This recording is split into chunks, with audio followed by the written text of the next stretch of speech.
wish буюу иймч болоосой, тэмч болоосой гэсэн утгатай өгүүлбэрийг зөв ашиглаж сурцгаая. За тэгэхээр хэдүүлээ wish гэдгийг ашиглаж байгаа тохиолдолд тэр хүслээ илэрхийлэхдээ өнгөрсөн цагийг ашигладаг. За өнгөрсөн цагийг ашиглахдаа туслах үйл үгийг сольдог. За жишээн дээр харъя. I wish I am taller гэдэг маань буруу. Бид нар хүслээ яах нь өнгөрсөн цаг дээр бичих ёстой учраас was, were хоёрын айлг нь байх ёстой.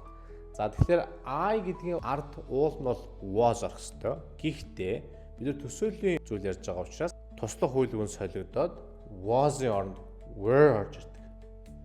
I wish I were taller. Би илүү өндөр байсан ч болоосой гэсэн үгс байна шүү дээ. За хоёр дахь нь I wish it would snow tomorrow. Зөв. Would гэдэг үйл үг бол үндсэндээ will-ийн өнгөрсөн цаг гэж ашиглагддаг. Утгын хувьд энэ өгүүлбэр нь маргааш цас ордогсон ч болоосой гэж би хүсэж чинь гэсэн өгүүлбэр. А зүгээр will snow маань энд яах нь тохиромжгүй байх нь. За тэгвэл 3 дугаар жишээ I wish she there with me. Аль хариулт нь зөв бэ?